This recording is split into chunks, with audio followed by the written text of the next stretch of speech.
Hello, everyone, and welcome to League Review. I'm your host, William, and today we are talking about the LEC. I didn't put a thing in there, unfortunately, I just realized. But yes, this is LEC Week 1, no title slide, but we are going to be talking about how all the teams did in the offseason, like we have been before, and of course, as well as predictions, power rankings, and that sort of thing. So to start off, we're going to do our power rankings, which is our top 10 for the LEC. And actually, to talk about that, we'll go in first. I realized the webcam is not on, and my webcam is not working for some reason. So while I am talking about that, I will go ahead and see if I can fix that. But first up, we have the number 10 team in the LEC. After a bunch of offseason stuff, we've had a lot of craziness in the offseason. Mr. 66% Idol comes in here. No, I have over 70% in the 71% in the LPL. So, see you later. No.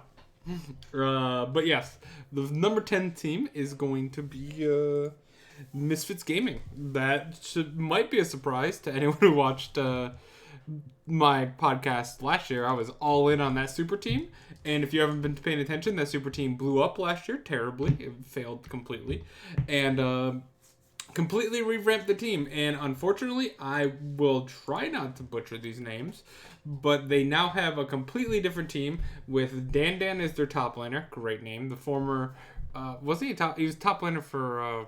Fnatic, right? Was that just Dan? We had a Dan and a Dan Dan. I think that might have just been Dan. We have Razork in the jungle. He is also from Spain and also from the Challenger League. We have Febivin, if you remember Febivin, on his brief time coming back to NA, and then that on Clutch, I believe, and then he came back and he was on Misfits, and nothing ever really worked out too well. We have Ronaldo with a bunch of O's as another backup mid laner as well. We have Bavoy in the bot lane and Denny K in support. As you can tell by me not really knowing those players and not too... Bavoy sounds very familiar. Where did he play last year? Oh, he was on JDG. Yes. He was with JDG as the backup to Imp. I was gonna say I've heard this name before. Back up to Imp. Take it as you will. It's a pickup. It's a pickup. It's not much. Misfits are similar to the Golden Guardians of. Oh yes, Ryan just came up to me. Dan Dan was the Misfits premier top that subbed in last year. Dan was the sub jungler for Fnatic. Of course. I'm sorry, I mixed up Dan and Dan Dan. But yes, yeah, he sounds like an upfield like Bavoy was bot laner for JD Gaming, the backup bot laner during Spring Split, back when Levi was on the team as well. And this team very young, very let's see some ages here. I'll pull up the ages, but I'm pretty outside of Febivin, who's super. I'm gonna say super old because he's been around forever. He's 23. He's 3 years younger than me. I turned 26 in about an hour here. So yeah, but Razork 819, Dan Dan's 24. Man. Bavoy 22. Yeah, they're not as young as I thought. So now I'm even more worried for Misfits. I'm not gonna spend too much more time on them because they're gonna be really bad this year in my opinion, and they're apparently not. It's not as much a young talent as I was kind of hoping. This isn't like the LPL, like where you have teams like E-Star, where they're all under the age of 20. And you're like, oh, okay. Hang with me for 1 second before we get to number 9, because I'm just going to quickly switch to...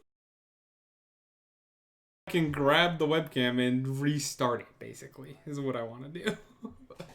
I should have probably switched to something that doesn't have as many pictures on it like the LPL does, because it's taking a little bit too long to load.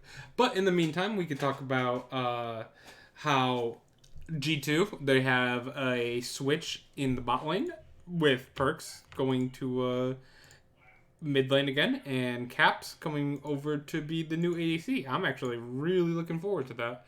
and I'm kind of curious how it will work. I've started to like. It's like summer. G2, I thought they were like just the biggest trolls, but then they are. But then I came to love them. They became lovable trolls. So they've grown on me. I actually really like G2 now compared to what before, where I was always like I kind of liked Fnatic better type situation. Let's see. Nope, didn't work. All right, we're just gonna do the podcast today without the webcam, unfortunately, but that's just how it's gonna be. Ryan said Fabian is like Sven, not nearly as old as you think he is. And Idol said, William, remember the last time we said team was bad? That team ended up beating FunPlus Phoenix and having a 2-0 week. True. But I wanted to say in my gut, I wanted to say E-Star was going to win a game. Yeah. Ryan with the EU production. I gotta forgive every EU cast and like every game. I always complain about the production is they have all these great like personalities and all like the functions and like games and everything they play. The production at the baseline has always been terrible, and now mine for EU is terrible. It's not them. It's just the curse. It's the EU. It's the EUS toxicity just seeping through. It just seeps right through. Oh, that's great. All right, let's go. Number 9, SK Gaming. You just won't get to see me today. I'm like super amped up because I just had an amazing comeback swing game. Like, just to put in perspective, we were losing 14-9, and me and my cousin, who was on Yuumi. Swain Yuumi is the most broken bot lane you can ever play. You guys will know that one day. So the pros will realize that one day.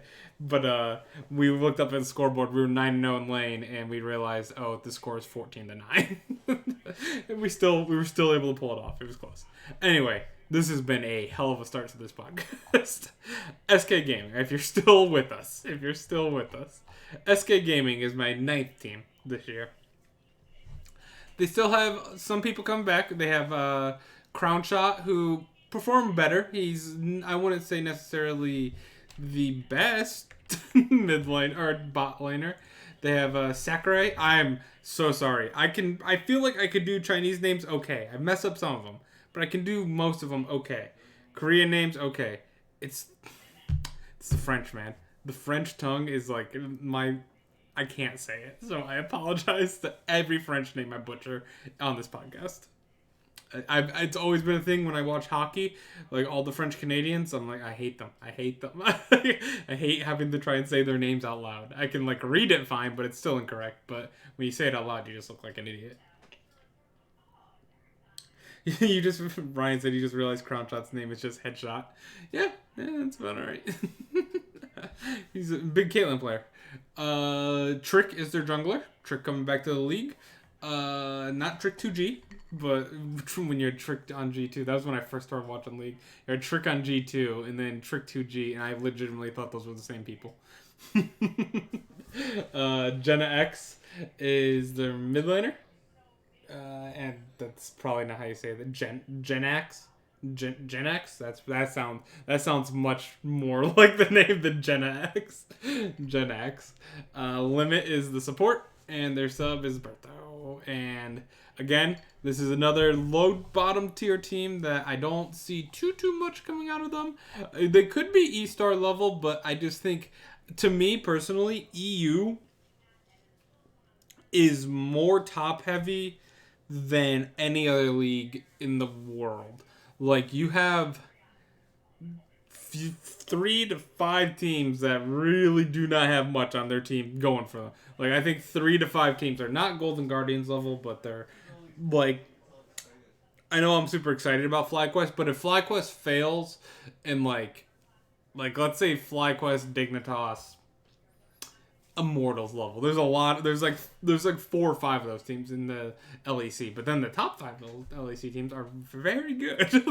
like we still, and then obviously G2, which no surprise, I don't think this is spoiling anything when I say this is going to be my number 1. They're on in a league of their own. Ryan said we have Trick and Trick 2G, Dan and Dan, Viper and Viper with a 1, Deft and Deftly, Mata and Matt, T1 and T1. They need to People need to start getting their own names again. Like, nothing else should happen. And I apologize for how scuff of a podcast this one is. We started out so well. I thought like both the LPL podcasts went really well, NA one went really well, and then EU is just, this one has not been good. I blame the Swain Newman game. Got me distracted. First, or eighth, we got Excel. Excel coming into 8th place on my list. They actually kind of improved a little bit towards the end of the year, but they have, I mean, their starting roster is Expect on Excel. They have Cadril in the jungle. They have Mickey. They have Mickey and Special as their mid laners. I don't know how Mickey still has a team, to be honest. Like, we've talked about that nonstop last split. Patrick is coming over for the bot lane, which I think is a good upgrade. I think Patrick to me has, how old is Patrick? We gotta look. And they have Kazing as well coming over. Well, wait, Kazing was on Excel last year, right? Yeah, he was. Okay. I was gonna say Kazing. I thought was, I actually liked Kazing a lot personally. I thought he was stuck with pretty poor bot laners, but Patrick was on Origin last year. I think he's always performed admirably. Like, I'm trying to compare him. I can't really find anyone, but he's like consistent, but he's never gonna pop off for you, or like never pop off enough for you in the big games. I feel like whenever I watch him, he's not gonna feed. He's definitely not gonna feed. But like, yeah, you can see these KDAs are solid except for Ash at 9, but like 3.3, 3.6, like the averaging 2 kills a game, 5, 3, 3, 2. Like, yeah, I guess he had 3 pop-up games on Callista, it looks like, and on Origin, so I kind of remember that, but not really. But outside of the Callista, it really was not much pop-off. Yeah, formerly Sheriff. Oh, Patrick EU Apollo. Thank you for giving me an ADC I can relate him to. Yeah, he's like up there. He's good, solid, very solid pickup for your team. That's it. Like, I don't see winning championships with him, if that makes sense. Yeah, no, I'm absolutely I'm gonna blame both Ryan and Idol for both being here, so they're both distracting me and making it even worse. No, you guys are making it great. I love when we have a conversation in the podcast, because I doing a podcast by yourself is sometimes very sad, or just like depressing in the sense that you're talking all this league and you have no. I can talk in the YouTube comments, but I can't talk like actually live to someone, like rebut things and argue and stuff like that. Number 7. We'll just keep going through this list. Vitality is losing a few players. They lost Jizuke. They lost who else did they lose? Didn't they lose Attila as well, I believe? Why do I not see their roster? There it is. Yeah, they lost Attila as well. They still have Jack Troll. They still have Cabochard. They have Mowgli in their jungle still. Who is it? Sakin? Oh my god, I hate French names. Sakin is the mid laner now, or is it Milicia? I can't actually remember. But all I remember is they did lose Jizuke, and their bot laner is Comp. And I've heard a lot of good things about Comp, and I've heard a lot of things about him playing mages in the bot lane, and that's a Swain Human right there. And I think that it's I want to see more diversity. That's why I want to see EU really embrace the flexibility picks and like the craziness, because I think they can develop their own proper meta that can get them close enough, and they can not cheese a world win, because that's disingenuous. Because if you win worlds, you win worlds. You can't cheese a championship, in my opinion. But it's like how the LPL, let's be honest, kind of sucked. It was about as good as NA and EU, and it was just all Korea, because everyone wanted to play Korean style. LPL just started to get very aggressive. They've embraced that style. Well, to be fair, they've always were super aggressive, but like they embraced it more, and I think the vision kind of helped with that. But they embraced it even more and developed and made the style work. Is what I'm trying to get at. Where so if they can if EU can cultivate this flexibility and versatility style, they might be able to make this style work for them, and we can eventually see an EU champion, world champion. I don't think we'll see an NA world champion in the next 10 years, but EU could get one. And you can talk without a camera. I actually am like struggling to talk without the camera because I am doing all of my hand motions all the time. Because I just, whenever, for some reason when I'm podcasting, I talk with my hands. I don't think I talk with my hands much in person. But when I'm podcasting, I just always feel like I have to talk with my hands. Ryan said he thinks you can win a title with a player like Apollo or Patrick, just not when they are the primary. Exactly. That's what I meant by that. If you have hell, if you had like Perks and Yankos and Mickey and like Mickey X and Wonder around Patrick, sure, you can win a tournament or a championship with that. But he's not. They can't be the star of your team. Number 6, since we're just rushing through these, I feel like I'm not giving too great of detail. I apologize about that. We have Mad Lions, formerly known as Splice. Splice coming, I'm going to just call them Splice for it here, just to congratulate them on a fantastic Worlds run. I did not expect that at all from them. They took a game from Fun Plus Phoenix. Like, they looked competitive against SKT. Didn't they? I believe they took a game from SKT as well. And, like, everything was, like, so... It was very well played by Splice. I was upset when they moved on out of group stage, I won't lie, instead of J-Team, because I wanted to see more Fofo, because you guys know my obsession with random LMS stars, apparently. It's apparently a very big soft spot for me. But, yeah, I was very impressed with how they performed. I did not think they'd perform that well, especially in Group B. I thought they were going to get crushed, but Gigabyte Marines had one of the most disappointing tournaments of all. But that was Worlds. After Worlds, they transformed into Mad Lions. They lost Kabe. Kabe went over to TSM, as we all know. And now they have they have Shadow as their jungler, Humanoid as their top laner. It's almost crazy, but it's Carzy. It's Carzy. It's kind of like Crazy, but I'd like someone named Crazy that plays Jinx. That'd be cool.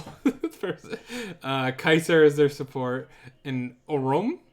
I'm gonna call him Orome because I'm gonna butcher it. I'm gonna call him Orome. I don't know. As a top laner, I'm the worst. I am so American when it comes to any European teams or names. I am so sorry. I apologize greatly. Let's see who left. So they got Humanoid's contract extended, but they lost. I know they lost as what the heck? Why does it not have they lost? I know they lost Kabe, but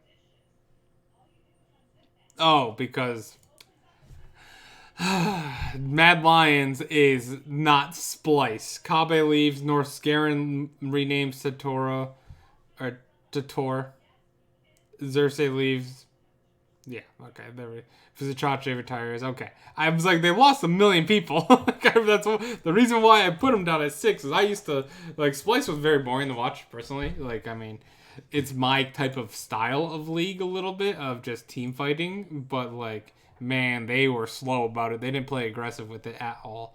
And I'm curious to having everyone basically leave outside of Humanoid on the team, and like building the team around Humanoid will make the team a little more aggressive, hopefully, and maybe it'll be a little more exciting to watch, so I don't realize I have to take a 30-minute nap in the middle of every single LEC game. Orome. I just need Ryan. I'm gonna need you on every EU podcast from now on, just on the side here, giving me each pronunciation of every team, every player on every team here, so I don't sound like a complete idiot like I have all podcasts. Just wait till my predictions. That's where my strength is. Like talking and speaking, I suck at that. Which is not good for a podcast. I'm an accountant. I'm good at the analysis and stuff like that.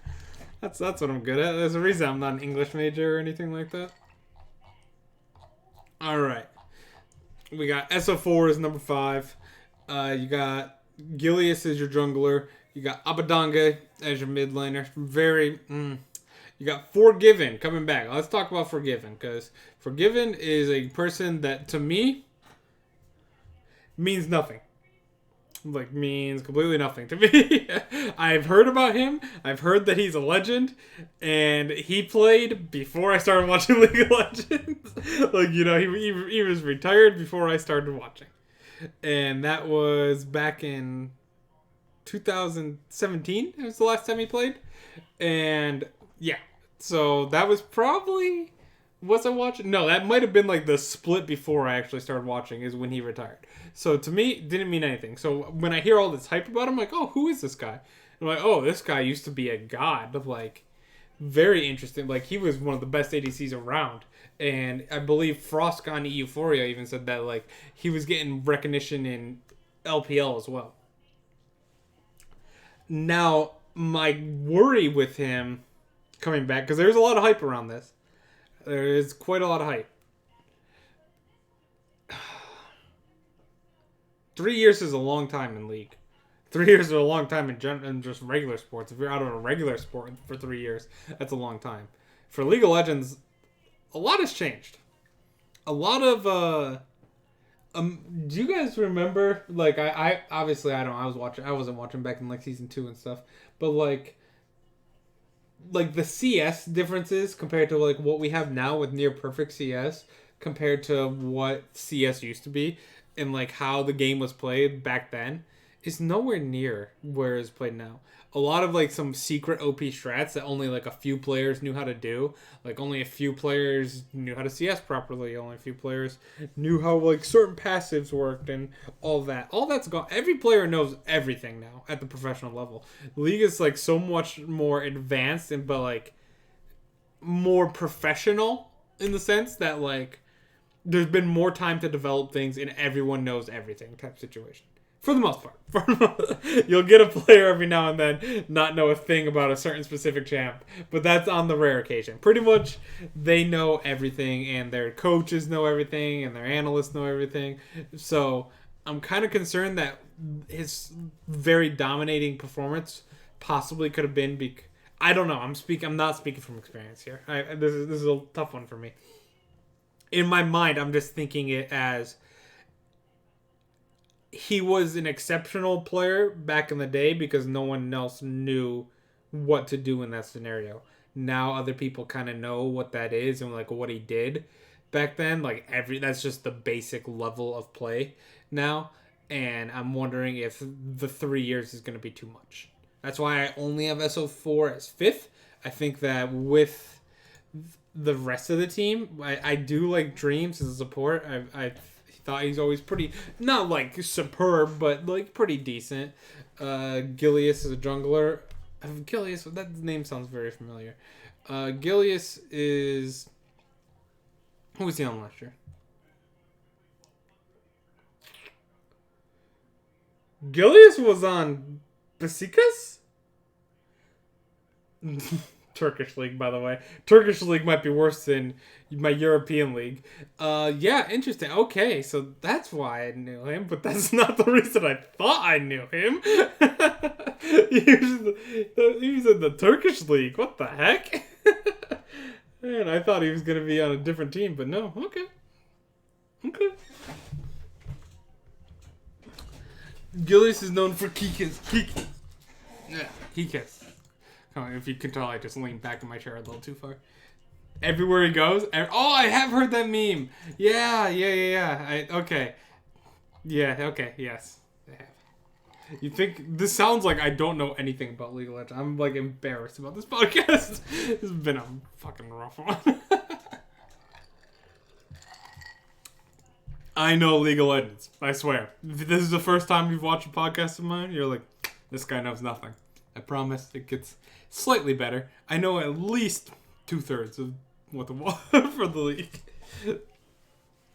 Number 4. Let's go to number 4. This is a fucking awful one, man. Origin. Origin is my number 4 team. They got Alphari, Xerxes, Nukeduck, Upset, and Destiny.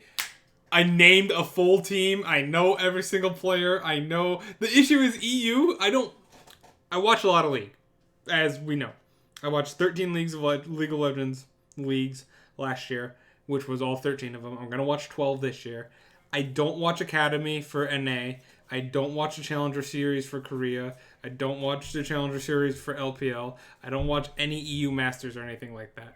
And that is my issue when there is rookies that come up and like they might be like known rookies. I'm like, I have no idea who this is.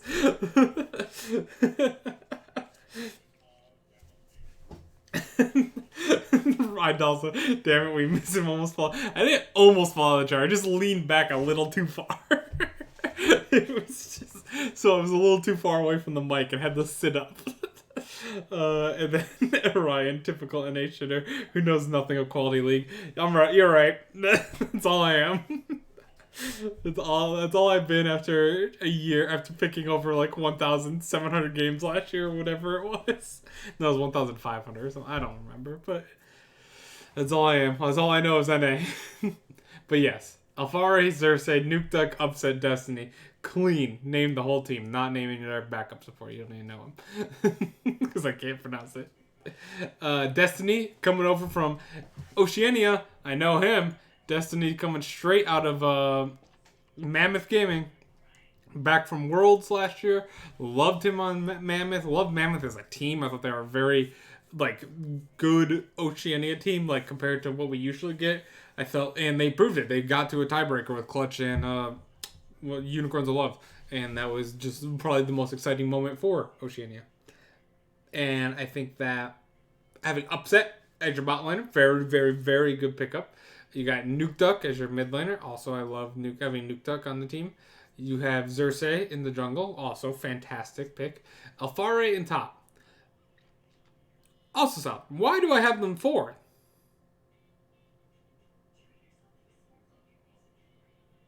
Oh, I know why. I know why. I had to sit there and pause to myself. I'm like, I love this team. Going down the list, I'm like, I love everything about it. My issue is here. We have to see Destiny. EU is now no longer just known for their ADCs. They are also known for their mid laners. They're also getting known for their ADC. Their ADCs are really starting to step up lately, and it's been very interesting to see. Destiny is coming off from Oceania. The OPL players, we can never be like, oh, easy fit, gonna crush it. I really hope he succeeds, but that's a big question mark, to be fair. Nuke Duck has always been a solid mid laner, but to me, Nuke Duck leans more to a better Patrick, if that makes sense, where he's always on the top of the list for EU mid laners. He's got a champion Ocean, everything.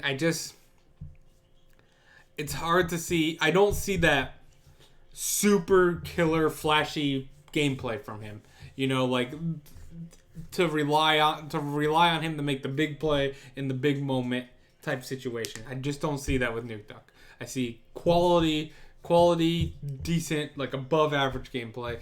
But outside of that, which could get, again, that can easily get you a championship, especially with Upset on the team. I think Upset is phenomenal ADC, and he is the go-to for high risk, high reward type play, which I love to see. Same with Xerxes as well. I really like Xerxes in the jungle here, and Alfari in the top lane. I think that Alfari, I'm hoping he comes back. He feel like it's hard to judge. Well, Alfari was on Origin last year. Okay, never mind. I was thinking of when he was on Misfits, but I was gonna say no. Alfari's on Origin.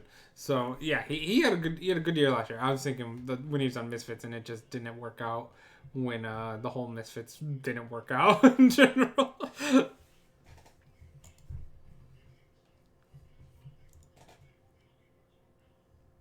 Did you miss the Year of the Duck last year? I watched the Year of the Duck, and I rooted for Year of the Duck. Unfortunately, the Year of the Duck didn't really get the many championships now, did it? That's kind of what you kind of need.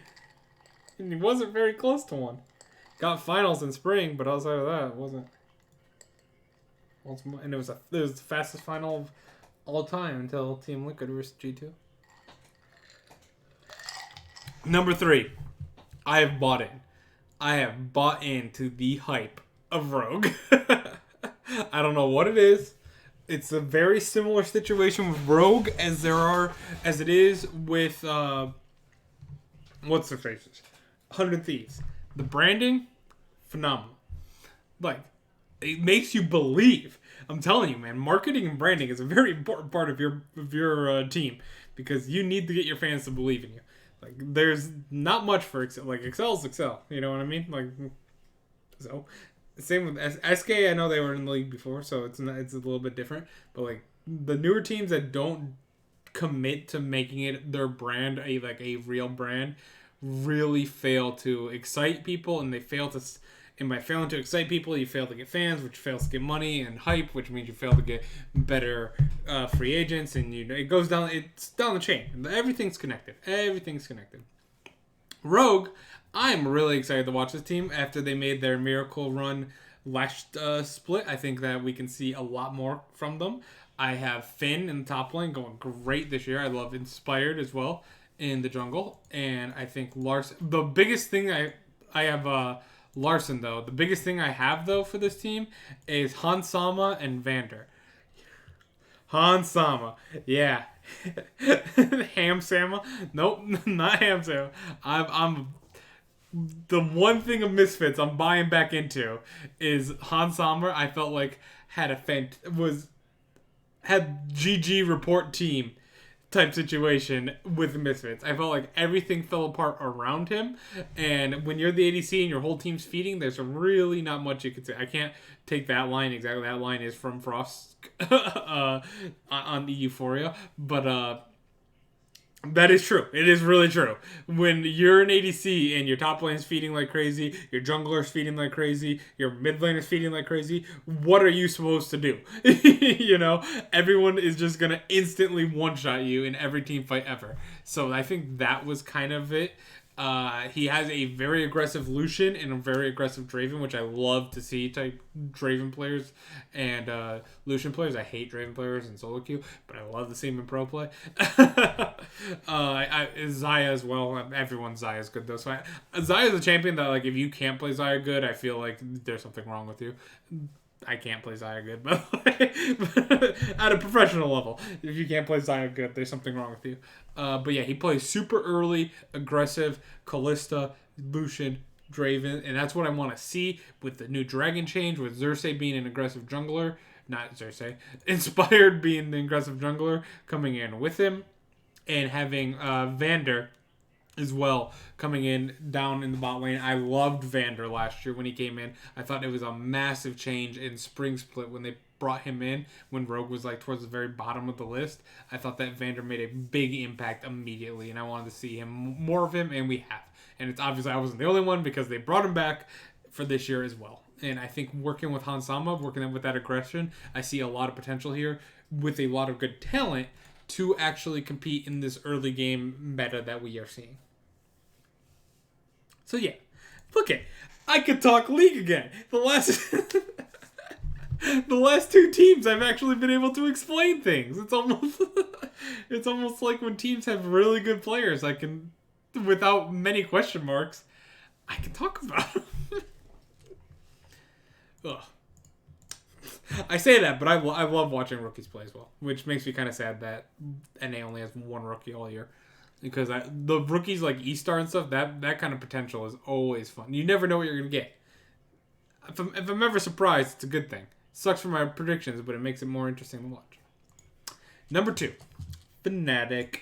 Think this is on number 2 on most people's list. So some people might be hyping Rogue up maybe a little bit more than me, or Origin. That is also true. But Fnatic, I think, is coming in. They've lost Broxa, which I think we all kind of saw coming. But they've maintained Bwipo, they maintained Nemesis, they maintained Rickles, and maintained Hylissang. Solid team all around. They made the Worlds. I will not to flame the Fnatic fans, so I won't talk too much about it, but don't think they did very good at Worlds at all. I think they got very lucky at Worlds to make it the quarters. I'm still tilted that RNG didn't make it. We didn't get to see an RNG Fun Plus Phoenix series. Oh man, that would have been amazing. But they added, instead of Broxa, they've added Selfmade, who was one of my favorite players in the game on EU last split. He was for SK, and he pretty much single-handedly carried SK through quite a lot of wins. Like that was when your jungler is beyond everyone else's skill level. So I'm really looking forward to see him now with a team with Whippo, Nemesis, Reckless, and Hillsing. This is a World Championship threat team, in my opinion. I'd love to see, like, adding Selfmade to this lineup. Broxoff, fantastic. So we don't know. It could blow up. It's a very similar situation, like Team Liquid. You're trading one really good jungler for another really good jungler, but it does change the team dynamic, and team dynamic with the jungler is very important.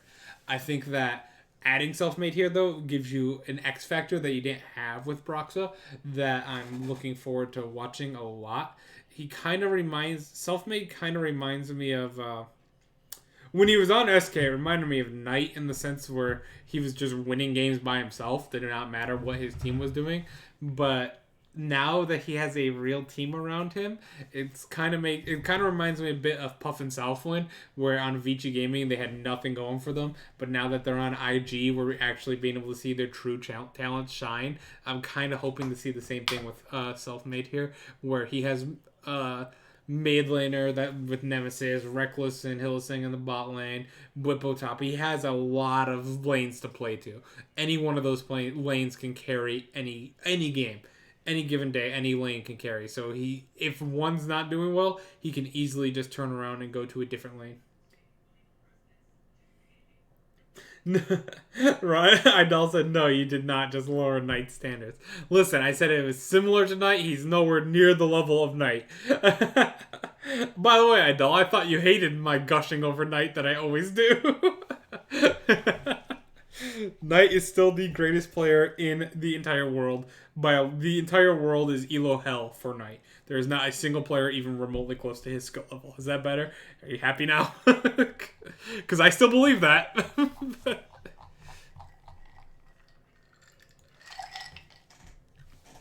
Oh, man. Sorry. I don't believe that. I don't believe that. Time out. Big is at that level. Thank you very much. My God, that was almost terrible. How could I ever forget? But Big doesn't play currently, so he had to retire from greatness. So, outside of that, it's all Night. And welcome to the obvious number one that every single person has G2 at number one team coming into LEC. If it's the very same thing as having Team Liquid as your number one in NA, if you do not, you are trolling. There is no team in NA on paper that looks as good as Team Liquid. There is no team in EU on paper that looks as good as G2. There's very few teams in the world that look as good as G2. They have a change. We talked about earlier. We have Wonder in the top lane. Yankos is a jungler. Perks is now back to being the mid laner, and Caps is now roll swap back down to the bot lane for the first time with Mickey X as their support still. I absolutely love this team. I've come to love them over time. I think it was more like the EU NA rivalry, like being a Team Liquid fan, like you're like, oh, Team Liquid's the best NA team. This is before MSI, so before we truly knew G2's greatness. Like we can't actually say like, oh, G2 looked like gods before they won MSI, because they didn't.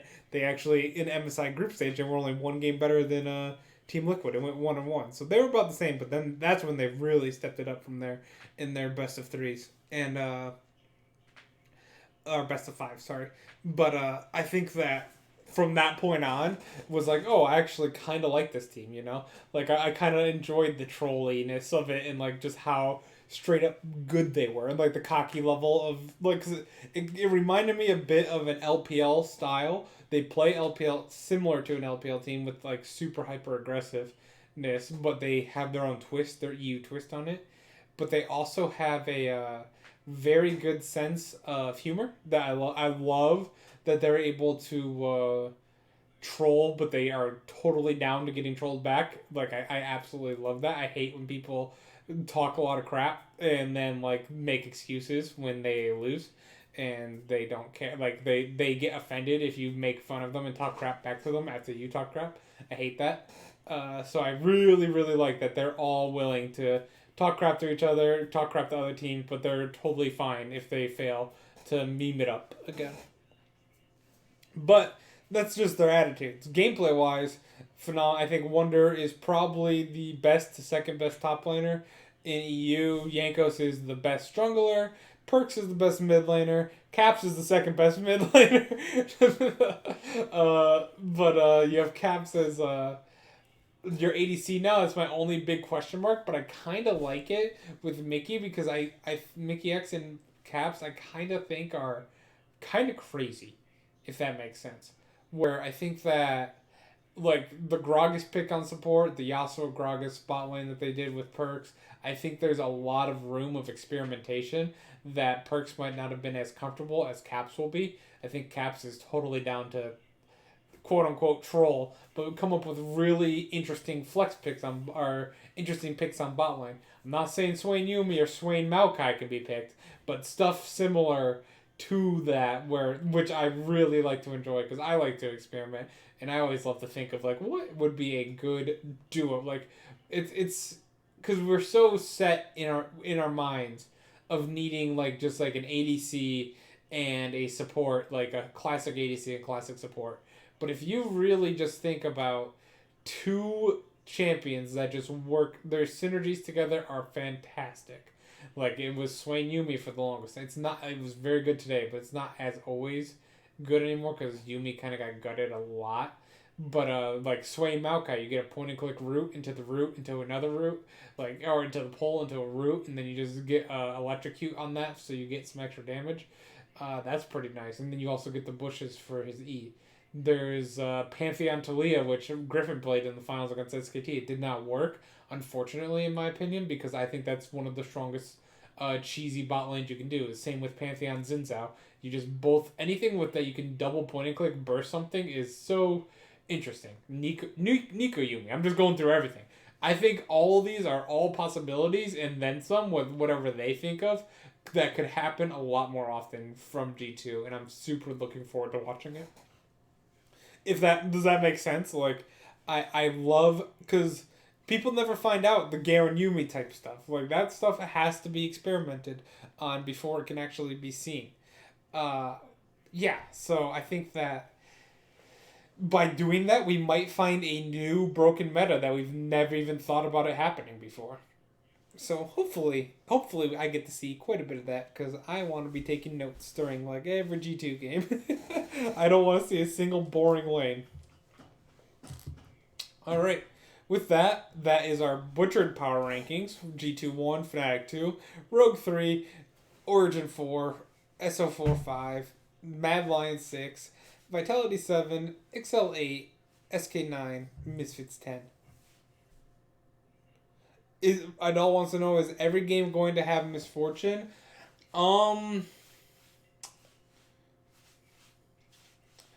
Is every game going to have misfortune? That's a good question.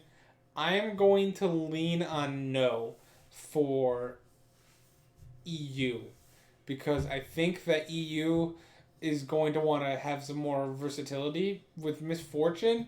You could go misfortune mid, but that's a high risk pick. Like very high risk. I don't think it works at all in pro play, to be honest. But I don't think we're going to see misfortune every game. We'll probably see her a lot just because Nautilus and Leona, both my main supports, are number 1 and 2 back to back, and they're both absolutely disgusting with Misfortunal. If you can hold anyone down for the entire duration of Misfortunal, it's really pairs well. Surprise, I know, we're just talking about pairs, but or champions that pair well together. But yeah, if you could stun someone for 4 seconds or so in a Misfortunal for the entire time, you're going to win most lanes, which is kind of what's happened. And Misfortune counters Aphelios really hard in Aphelios. Even though he's getting gutted this patch, I don't know if we'll be playing exactly in 10.2, but his Q, the sniper one, is getting really hard gutted. Is Alistar going to come back into the meta? Ryan wants to know. Alistar, I can definitely see Alistar stepping up into the meta. I think that... I don't know why, honestly, he's not in the meta right now, because his ult is a better version of Leona's W on a longer cooldown, obviously, but it breaks CC and it gives you a lot more tankiness. And I guess he doesn't stun for as long of a duration, but Nautilus is already getting a slight nerf. It's a joke of a nerf. I'm okay with it as a Nautilus player, but like it's like a 10 damage nerf he's getting early game. And Leona didn't get touched at all, which I'm very thankful for. And those two, I think Alistair will become a priority. Maybe not this week, or maybe it takes a week or two for people to get adjust to Leona and Nautilus. But once those two are either picked or banned, I think that we will see more Alistair for sure. He has to, He's in that group with them. Like, he's right there. I always think of, like, Leona, Nautilus, Alistair, Rakan, like, the same, like, they do the same thing. They go in, they usually don't go out. You know who else didn't get touched? Echo. Yeah, Echo is strong. Dude, me and Brian played a ranked game against Echo after the game, or after the podcast, and he's like, I see what you mean about Jizuke, because Echo is busted. Echo is so strong right now. And we're not talking Worlds Echo, which he was really strong in solo queue right before Worlds. Like, he's even stronger right now than he was at that point. Alrighty. Let's talk our predictions then, I guess. Because we're done with the power rankings. What? You didn't see that. Pretend you didn't see that. That didn't happen. For some reason, EU is jank as can be because my predictions were on the screen for all 10 games. But we are going to talk about games one by one now. Just pretend that you didn't see all 10 predictions already. G2 versus Mad Lions here. We have opening game, which is kind of interesting that the opening game is not a... I guess it's similar to NA. You had Cloud9. Well, no, never mind. It's different because I guess it would have been G2 versus Splice, and you had Splice make it to quarters at Worlds and stuff like that, and it was all good. But like now that Mad Lions only have Humanoid from the Splice team, it's going to be a very tough first game. I think that G2 should be able to cruise along quite easily in this game, unfortunately for Mad Lions. But I think getting G2 out of the way first is actually pretty good because it gives you a sense of where you need to be to succeed. And you get to test, like, it might be tough to see that, but I think it's a very good learning experience.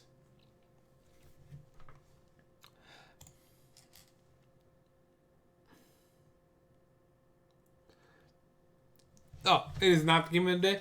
Yeah, well, I didn't, if I said game of the day, I didn't mean that. I meant opening game of the split, because usually they like to do a big opening game, like Team Liquid versus TSM last split, Team Liquid versus C9 this split. I think it was Team Liquid versus TSM last split.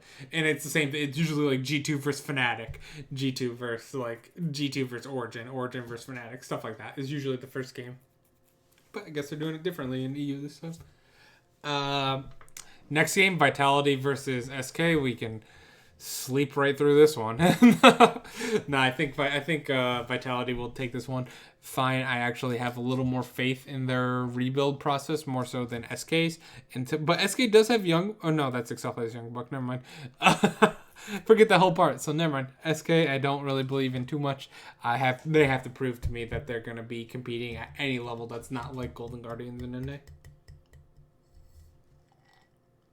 Why didn't they do G2 versus Fnatic? Yeah, that was basically my whole point. I was trying to get to, like, usually a G2 versus Fnatic is either the first game of the like opening split type thing to get people hyped up.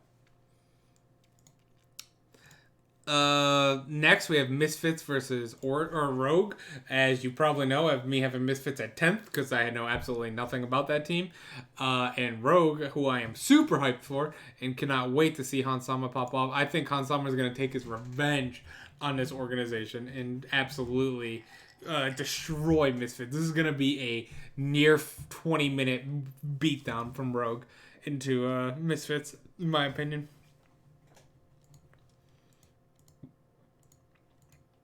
Next, we have SO4 versus Excel. I think that SO4 is pretty. They have Forgiven. I think this is a very good warm up match for Forgiven. Who is... I'm already... See, this is not good when I've already forgotten who your bot lane... Oh, Patrick. Patrick's not bad. That's actually very good, actually, for forget. I think this is... Patrick is the best player on Excel. So Forgiven's going to go against someone who's fairly good. I would say on the top 5 end of ADCs in the league. So that will be a very good litmus test for him, while still having the rest of his team probably able to beat the rest of Excel just fine. So if he does fail that litmus test, he kind of knows, like, okay, something's wrong. I need to fix this and this and this. But he's not going to cost his team a victory, I don't think, in that sense.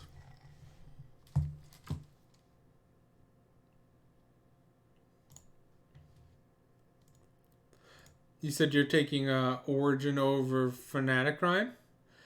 That's interesting. I am also taking Origin over Fnatic because I was so 50-50 on that until the very beginning. Like, since you'll notice I probably had Fnatic there at the end, but I literally switched before you mentioned that. Like, as I was talking about Excel and SO4. As I was talking SO4 and Excel, I was moving the green circle over to Origin.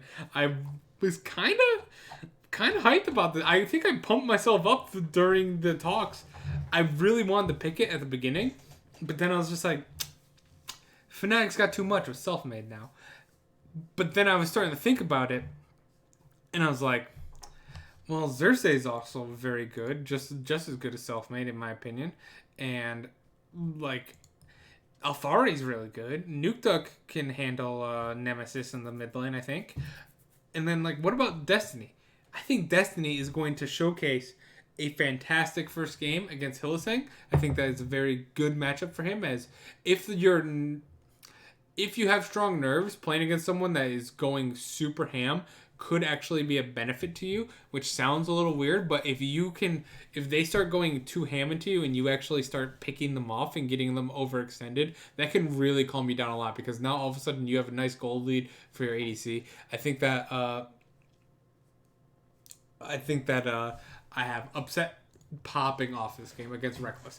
I think that he's going to probably pick, let's see, what would Upset pick? I'm going to expect a Lucian pick out of Upset here. And, like, they're going to first pick it, if it's not banned. And I think that they're going to just snowball very early, because Hylissang is going to try and go in deep a little too quickly. And then they're going to get a nice double kill. And then after that, they'll snowball right through Lucian.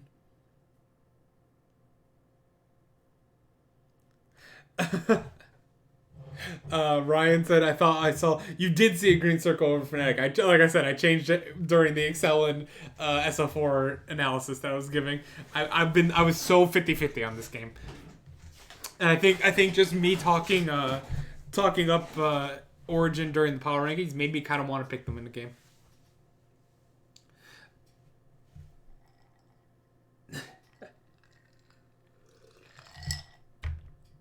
I also said, what about Nemesis? And Ryan said, what about him? I think Nukeduck handles him. Yeah, I'm curious to see how Nemesis performs against Nukeduck. I think that's going to be a very strong matchup. What did we screw you up with at all on that thing? But while you're typing that, we have Vitality versus Mad Lions, who are two teams that are in complete rebuild mode. Obviously, Mad Lions making Worlds last year as Splice, but Vitality... missing out on Worlds, but they seemed like a team that was going to make Worlds pre-split, and everything just never really worked out. You know what I mean? And so I'm curious to see if Vitality actually pulls... I think that Mad Lions are... Who did I pick? Hang on a second. Where is my circle? This was another 50-50 game. I don't like this. Yeah, okay, that's what I thought. I was like, I think Mad Lions is going to pull this one out. I think that with Humanoid, I trust him more than I trust anyone on Vitality. And with him playing against a brand new mid laner in the mid lane, I think he will be A-okay and be able to really... I want to see Mad Lions recover from their G2 loss. That's going to be game number 1. And then come out swinging with what they've learned and play... I want to see them show a more aggressive style here. And I think if they do, I think they'll be totally fine. I don't think Jack Troll is too strong in the support role. I think they can totally get away with easy early laning phase there. And I think having humanoid in your bot lane and your mid lane succeeding, I think they'll be just fine.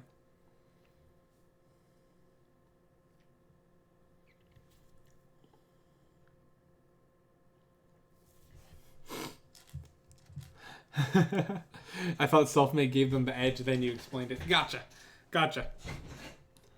Yeah, Selfmade, it's going to be a close game. I was 50-50 on my pick because it's a 50-50 game. Oh, interesting. I didn't know that Selfmade and Nemesis had previous synergy on Mad Lions. Look at that. My viewers are smarter than me. Ryan and Idol. It's the only time I'll ever compliment you guys. Take it. Yeah, I'm really excited to see Xerxes in there.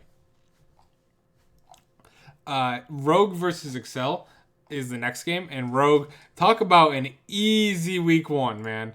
Like, it can't get much easier than having Excel and Misfits to start your season. So hopefully that means that Rogue starts off nice and simple with a solid 2-0. Apparently my green circle does not exist because it's not to be found. But yeah, I pick Rogue. I'm going to just take a little copy here and we're going to paste it over. Nope. We're going to hit paste and then we're going to move the circle over. Oh my God. This podcast should have never happened, man. It's the adrenaline rush from League, just the lack of sleep the last few days. I've actually been really tired. I'm going to bed like immediately after the podcast. I've been staying up till like 2 a.m. last 2 nights, so that's not been good. I think that just been. I'm kind of slap happy right now with a crash of adrenaline plus slap happy. It's that explains a lot of what this podcast is. If you're still watching. Ryan wants to know if we're going to have a G2 Rogue and Origin 2-0 in week 1. Well, we have a Rogue 2-0 in week 1. Let's not spoil picks over here. Does God-given smash? No. I think Origin absolutely is able to take down SO4 in game number 2. And we will see. This will be a nice test as well. With him facing Patrick and Upset, you have a very standard ADC and a very wild card ADC. So I think you have the best of both worlds in that sense. Like, not the best of the best because I'm going to assume if Caps performs similar to what Perks did last split, he's going to be the new wild card ADC. And Reckless is obviously the best consistent ADC. So you're facing basically number 2 at each of those roles, so you really get to know. If you're losing number 2, it's going to be a rough year for SO4. If he's competing well with those ADCs or beating those ADCs, you can see SO4 being the top 3 team possibly. But does SK smash them?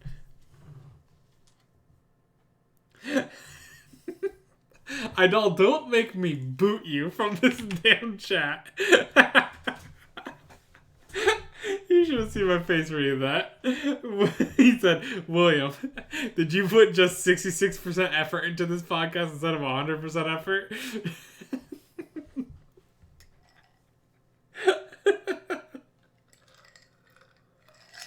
Man, I swear it's not my fault. The worst part is probably the wildcard podcast tomorrow, which is it's essentially the Brazil podcast tomorrow. It's the only wildcard region that starts this week, but that one will probably look better than this has looked. This has been a train wreck, and I'm so sorry. Happens though, you do. It sucks that it's week 1, but if you do 4 or 5 podcasts a week for 9 weeks, it's 45 podcasts. They're not all going to be winners. Let's just say that. Not all going to be winners. All right, let's wrap this up. Misfits versus Fnatic. We have Fnatic absolutely crushing Misfits. I don't think either of these things are too much to talk about. G2 versus SK. I apologize, Ryan. SK does not smash either. If they do, I will be stunned. Fnatic and G2 clean up I think G2 has a very easy week. With very first game, first nerves for most of Mad Lions is going to be tough. And then finishing the week with SK. Very simple week. I think Rogue has the easiest week with Misfits and Excel. I want to see what Excel can do with Young Buck. That is one thing I'm excited about Excel, but like the rest of the team around him, I'm not too excited, if that makes sense. I'm also curious to see how Mithy does as the coach of Fnatic. I'm kind of curious there. So I'm hoping. Mithy's. I don't think he has any hatred towards Origin. If Mithy like hated Origin, I would definitely probably pick Fnatic because they'd be like amped up to play that game. But I think he just likes Origin still, so I don't think there's like, oh, I really need to beat like. Hansama, I don't know for a fact. I just know it's true that he hates Misfits. You know what I mean?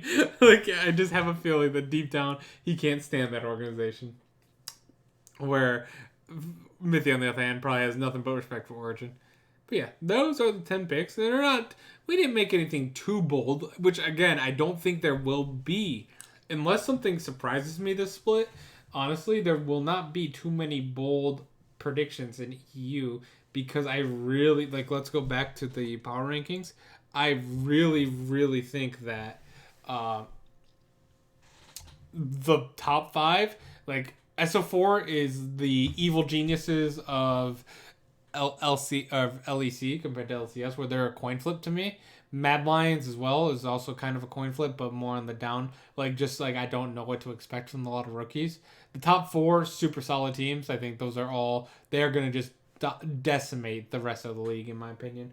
So that's kind of how I see it going. I don't really see any, especially the Vitality, Excel, SK, and Mystics. I don't see them even remotely competing with the top 4, unless they prove me otherwise, which I hope so, because it's always fun to watch a more entertaining league where the leagues are all close, all the teams are close to each other, than watching blowout after blowout after blowout where the game's over by 5-minute mark and you're just like, oh, glad I watched this.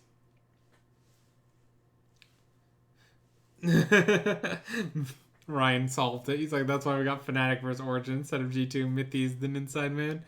Yep, that is absolutely it. And finally, we don't even have this set because why would we have anything remotely set for this podcast, apparently? Oh man. But the player to watch out for, I am going to save it real quick so you get to see. It is going to be, I'm sure you guys can probably guess who it's going to be. I think it's on everyone's mind for the most part, which would be player to watch out for. Add image here. Boom, boom, boom.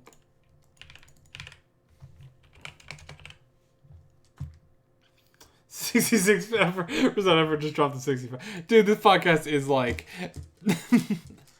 effort wise it was high, but execution wise was complete failure.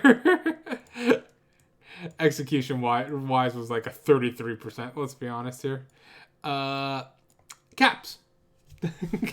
Caps is our eyes on for the week. As the new ADC of G2, I think we are all really excited to see how does G2 perform just the same as they did last year with Perks as their ADC, which was arguably second best team in the world. Like the whole year, you could argue maybe IG, but even I wouldn't argue that, so probably not. I gave G2 second best team in the world coming into Worlds, and I think at Worlds they proved that they're second best team in the world. Really, put Caps up there? I say he struggled. Well, eyes on for the week doesn't necessarily mean pop off. It means what I am most curious. Well, I kind of want it to mean pop off. You're right. You know my podcast more better than I do.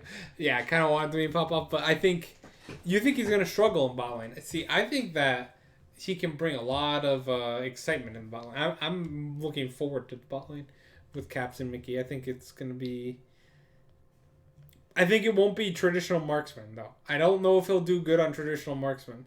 Like, honestly, Perks, the one critique you can give him is that outside of Draven and Xayah, Kai'Sa, and Draven, like, if you took those 3 marksmen away, he couldn't play anymore, any of the other marksmen, in my opinion. Which was very interesting. That I felt like his Lucian wasn't that... Like, I don't remember any standout performances of Lucian. Xayah, he was the best Xayah in the world, no question. Like better than Uzi Xayah and stuff like that. I thought it was... disgusting how good he was on that champion. Kai'Sa was decent, not like best in the world in that sense, but like outside of that, he had the Zoe, he had the Yasuo, so I'm expecting more picks like the Zoe, Yasuo, like a Cassiopeia, maybe. I'm telling you, man, Swain I got to get the G2. Swain Yumi, Swain Maokai. They're going to be. If any team was ever going to listen to me on a troll pick like that for professional play, it's actually totally legit in solo queue. It would be G2, I think. So somehow I have to get in there and make them pick that. But yeah, with that, that will be the wrap up of this godforsaken podcast. I am so sorry. If you are still listening, you are insanely dedicated. I very appreciate it. Idol and Ryan are here, and they're trolls too. I think they were partial the issue. No, they made it worse. No, just kidding. I think that EU should be very excited for what they are going to see this year. I think I am kind of more excited to watch EU and see what those top four teams really do produce than I am for some of NA, to be honest. NA, I'm hoping it's exciting, but I have a bad feeling that it's going to be another. Depends how well Brock's adjusts the team look good, but if he adjusts fine, it's gonna be a 5P, and it gets boring. I mean, I'll be excited as a fan, but like I want to see more competition in the league. You know what I mean?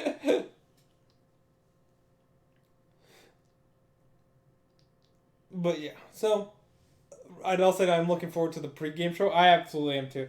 EU has great production and stuff like that.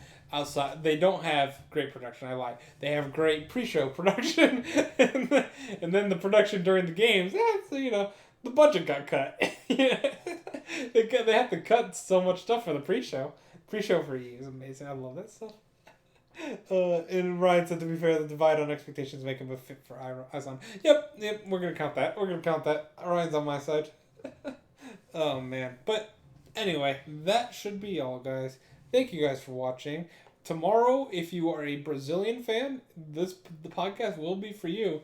It is our first wildcard podcast of 2020, but because Brazil is the only wildcard team, we get to go in depth into the Brazilian league, so that will be actually a little fun because there's a few changes up there in the Brazil, a few team changes and everything that I get to talk about without having to speed run it.